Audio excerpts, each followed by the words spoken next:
ఇక మన కడుపులో ఆకలి మంటలేరా, ఇక మన బ్రతుకు పుట్టుకేరా. అప్పులు చేస్తున్నాం, పెళ్ళాం బిడ్డలుగా అన్నం పెట్టలేం. ఈ దేవాన్యాయం రా దేవుడు.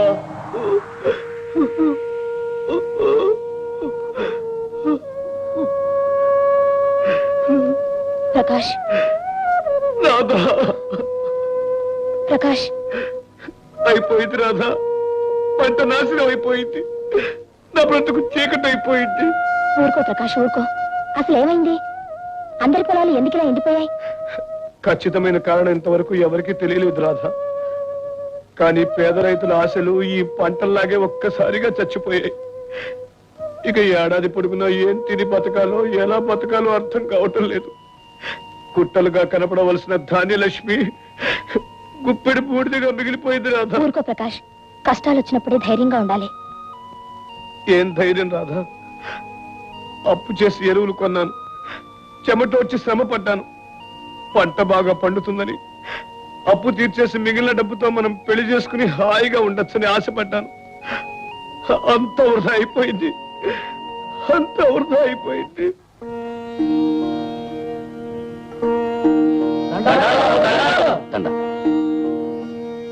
ఏమిటి బాబు అందరూ ఇలా వచ్చారు? ధర్మమూర్తులు, దైవం లాంటి వారు, తమరే మాకు న్యాయం చేయాలి. అవును బాబు ఆచార్యులు గారు, మాకు జరిగిన అన్యాయానికి న్యాయం తమరే చేకూర్చాలి బాబు. అసలు విషయం ఏమిటో వివరంగా చెప్పండి. పంట నాశనం అవటానికి కారణం ఏమిటో తెలిసింది బాబు. ఆ జగన్నాథం గారి దగ్గర కొన్న ఎరువులన్నీ కల్తీవి. పంటకు ప్రాణం పోయాల్సింది పోయి విషం పోసినాయండి ఆ ఎరువులు. ఏమిటి, నిజంగానా? ఆ ఎరువుల్లో ఏ మాయదారి మందు కలిపాడో కానీ చల్లిన చోటల్లా పంట చచ్చూరుకుంది. నా నారంతా నాదిరైపోయింది బాబు. నా విత్తనాలన్నీ పుచ్చిపోయినాయి బాబు. దీనికి అంతగా జగన్నాథమే కారణం. జగన్నాథం ఇంత దారుణం చేశాడంటే నమ్మలేకుండా ఉన్నాను. పేదలకు పెన్నిదిగా, ఊరికి ఉపకారిగా ఉండి అతను ఇంత పాపాన్ని ఒడిగడతాడని నేను అనుకోలేదు. మీలాగే ఆయన మీద మాకు గౌరవం అభిమానం ఉన్నాయి బాబు. పెద్ద చెట్టు నీడన కలుపు మొక్కలు ఉన్నట్టుగా ఆయన నీడన ఆ పంతులు గాడు భీముడు లాంటి సన్నాసులు ఉన్నారు.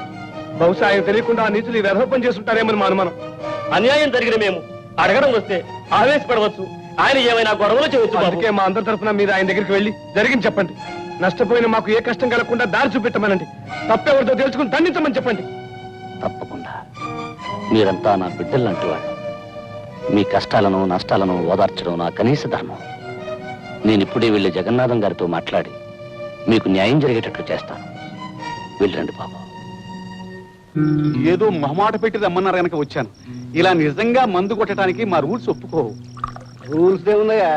నాలాంటి వాళ్ళు ఊదరగొట్టడానికి, డబ్బిస్తే జోకొట్టి నిద్రపుచ్చడానికి పనికొస్తాయి. ఎందుకని అడుగు. ఎందుకు? డబ్బు గడ్డి తినడం నీకు, ఇచ్చి పబ్బం గడుపుకోవడం నాకు అలవాటైంది కనుక. అయ్యా మీరేమనుకోకపోతే చిన్న పని చేస్తాను. ప్రమాదం లేదైతే చేయవయ్యా. శుభమని పార్టీ చేసుకుంటుంటే దిక్కు వాళ్ళు తుమ్ము నువ్వు దోని నిలబడా. హెడ్ చీర్సయ్యా. చీర్స్. అసలు ఇంతకీ ఈ పార్టీ ఎందుకు ఇస్తున్నాను అడుగు. అడక్కపోయినా మీరు చెప్తారుగా. చెప్పకపోయినా నువ్వు అడుగుతావు నాకు తెలుసు అనుకో. చూడు, నేను ఇంతవరకు చేసిన నేరాలను కప్పిపుచ్చినందుకు ఇక ముందు కూడా నువ్వు ఇలాగే సాయపడతావని, సాయపడాలని గుర్తు చేయడానికి, గుర్తుండేలా చేయడానికి ఈ పార్టీ. అంటే నేను చేసిన సహాయాలకి ఇంత చిన్న పార్టీయా? అంటే పెద్ద బల్ల వేసి పెద్ద గంగాల నుండి మందు పోసి పెద్ద పార్టీ చెయ్యాలా? చేయాలండి. నేను మీకు అంతా ఇంత సహాయం చేశానా?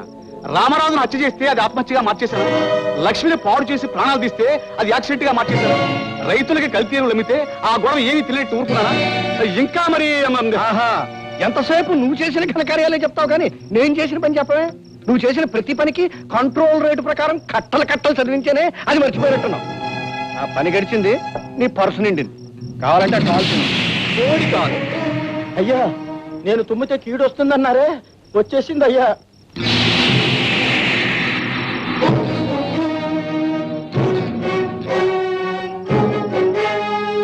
ఆచార్య గారు, తమరు వచ్చి ఎంతసేపు అయింది? చేసిన పాపాలను గురించి మీరు ముచ్చటించుకునే క్షణంలోనే వచ్చాను. అంటే అంతా విన్నారన్నమాట. అంతా విన్నాను జగన్నాథం గారు, అంతా విన్నాను. ఇంతకాలం మహాత్ముడు మహానుభావుడు అని లోకమంతా నమ్మిన నీ అసలు కథని నీ నోటంటే విన్నాను. చాలా సంతోషం ఆచార్య. రాతి బొమ్మకు పూలమాలలు వేసి తల వంచుకొని పూజలు చేసుకునేవాడివి. ఎప్పుడో ఒకప్పుడు ఈ నిజాలు తెలియడం నీకు మంచిది, మాకు మంచిది. నీలాంటి నీచుడికి దేవుడి గురించి మాట్లాడే అర్హత కూడా లేదు. నీలాంటి వాడికి నా అర్హతల గురించి మాట్లాడే అవసరం కూడా లేదు ఆచార్య. అవును జగన్నాథం, మంచి చెడు ఉచ్చం నీచం అన్నీ మర్చిపోయిన నీలాంటి పశువుకి ఎవరేమనుకున్న అవసరం లేదు. అయ్యో అయ్యో గంగిగోవులంటే మా అయ్యగారిని నీ మాటలు. ఎవడ్రా గంగిగు? మదవెక్కి కళ్ళు మూసుకుపోయి కామాన్ని తీర్చుకోవడానికి నిండు ప్రాణాలు తీసే ఈ నరరూప రాక్షసుడా? ఆచార్య గారు, తన ఆటలు సాగడానికి డబ్బుకు చట్టాన్ని బేరం పెట్టే ఇలాంటి తొత్తులకు ఖరీదు కట్టే ఈ చండాలుడా? కొన్ని నిజాలు కొందరికి మరీ మత్తు మందులాగా తిమ్మిరెక్కిస్తాయి ఆచార్య. నీతి భగవద్గీత పుట్టినప్పటి నుంచి తలకెక్కిన భాగ్యుడివి. నువ్వు కంగారు పడ్డంలో నాకు ఆశ్చర్యం లేదు. చూడాచారి, ఇప్పుడు నువ్వు విన్నవన్నీ నగ్న సత్యాలు, పచ్చి నిజాలు. డబ్బుతో చట్టాన్ని కొన్నాను, డబ్బుతో బలాన్ని కొన్నాను, డబ్బుతో మనుషుల్ని కొన్నాను, డబ్బుకు లొంగనప్పుడు మరో విధంగా లొంగ తీసుకున్నాను. అప్పటికీ లొంగకపోతే వాళ్ళని అంతం చేసేది ఇది నాకు అలవాటు, అవసరం ఆచారి. ఇన్ని నిజాలు విన్నావు కనుక ఇప్పుడు నిన్ను కొంటాను. చెప్పు ఆచారి, నీకెంత డబ్బు కావాలి? ఈ క్షణంలో విన్న నిజాల్ని ఈ క్షణం నుంచి మర్చిపోవడానికి నీ ఖరీదంతా చెప్పు ఆచారి.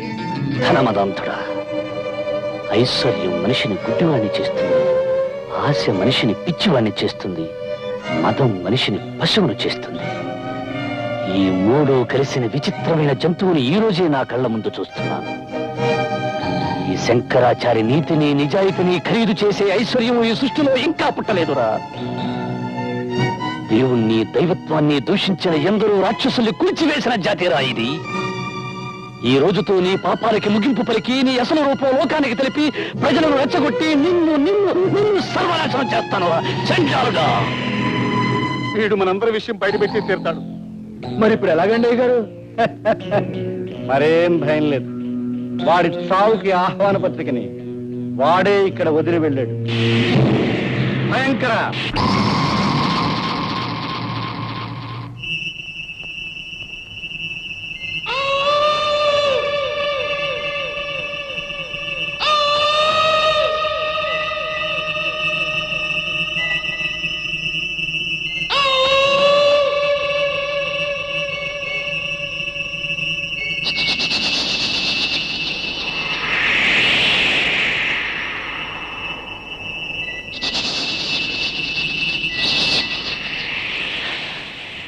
దేవి జగన్మాత, జగజ్జనని, మాత అన్నపూర్ణేశ్వరి.